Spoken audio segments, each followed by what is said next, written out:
கிறிஸ்துவுக்குள் மிகவும் பிரியமான சகோதர சகோதரிகளே, இயேசு கிறிஸ்துவின் நாமத்தினாலே உங்கள் யாவருக்கும் எனது அன்பின் நல்வாழ்த்துதலையும் வணக்கத்தையும் தெரிவித்துக் கொள்கிறேன்.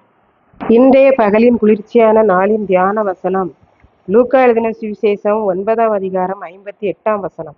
அதற்கு இயேசு, நரிகளுக்கு குழிகளும் ஆகாயத்து பறவைகளுக்கு கூடுகளும் உண்டு, மனுஷகுமாரனுக்கோ தலை சாய்க்க இடமில்லை என்றார். இயேசு ஒரு கிராமத்திலே பெருவழியாக நடந்து போனார். அப்போது ஒருவன் அவரிடம் வந்து, ஆண்டவரே, நீர் எங்கே போனாலும் உம்மை பின்பற்றி வருவேன் என்று சொன்னான். ஏனென்றால் அவனுக்கு இயேசுவோடு செல்ல, அவரை பின்பற்ற அளவு கடந்த ஆசை. அவரை போலவே ஊழியம் செய்ய, நிறைய ஆத்துமாக்களை ஆதாயப்படுத்துவதற்கு ஆசை. ஆகவே அவ்வாறு கூறினான் என்று பார்க்கின்றோம். அவனை பார்த்து இயேசு சொன்னார், காட்டிலே வாழும் நரிகள் தங்க வேண்டுமானால் மண்ணிலே குழி தோண்டி அதற்குள்ளாக படுத்துக்கொள்ளும். வானில் பறக்கும் பறவைகளும் எல்லாம் கூடுகள் கட்டி அதனுள் தங்கும்.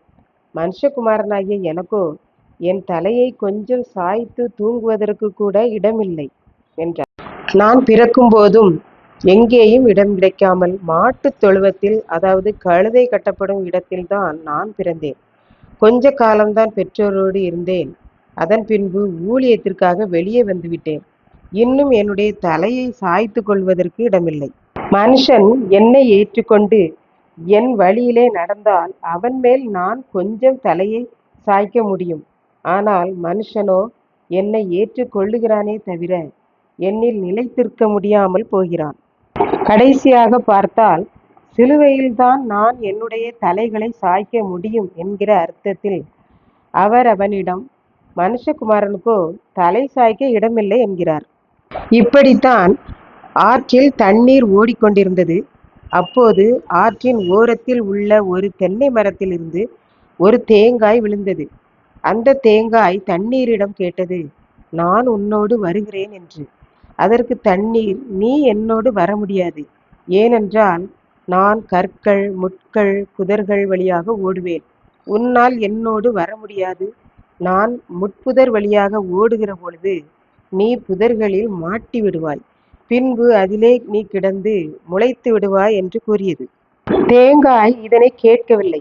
கொஞ்ச தூரம்தான் தண்ணீரோடு ஓடினது. தண்ணீர் சொன்னது போலவே முட்புதர்கள் வழியாக தண்ணீர் ஓடிவிட்டது. தேங்காய் அதிலே மாட்டிக்கொண்டு வாழ்நாளை அந்த இடத்திலே ஓட்டியது. இதை கேட்டு கொண்டிருக்கும் எனக்கு அன்பானவர்களே, இதைத்தான் நம் இயேசு அந்த மனிதனிடம் கூறினார். ஏனென்றால் நம் ஆண்டவர் நம் எல்லாருடைய இருதயத்தையும் அறிந்தவர். அதனால்தான் அவனுடைய மனதை அறிந்த ஆண்டவர், நீ என்னோடு வர முடியாது, உனக்கு அந்த தகுதி இல்லை என்றார். இன்றைக்கு நம்மை பார்த்து ஆண்டவர் என்ன சொல்லுவார் என்பதை சிந்தித்து பார்ப்போம். நாம் எப்போதும் அவரோடு செல்ல ஆயத்தமாகுவோம். அப்போதுதான் அவர் நம்மை தகுதியுள்ளவர்கள் என்று எண்ணி ஏற்றுக்கொள்வார். கர்த்தர் தாமே இந்த வார்த்தைகளை ஆசீர்வதிப்பாராக. ஆமென். ஜெபம். அன்பின் ஆண்டவரே, இந்த அருமையான நல்ல நேரத்திற்காக நன்றி செலுத்துகிறேன். இப்பொழுதும் இதை கேட்டு கொண்டிருக்கிற ஒவ்வொருவரும் உம்மோடு நடப்பதற்கு தன்னை ஆயத்தப்படுத்திக் கொள்ள, உமக்கு தன்னுடைய உள்ளத்தில் இடம் கொடுக்க அருள் புரியும். இயேசு கிறிஸ்து நிமித்தம் வேண்டிக் கொள்கிறேன் பிதாவே. ஆமென்.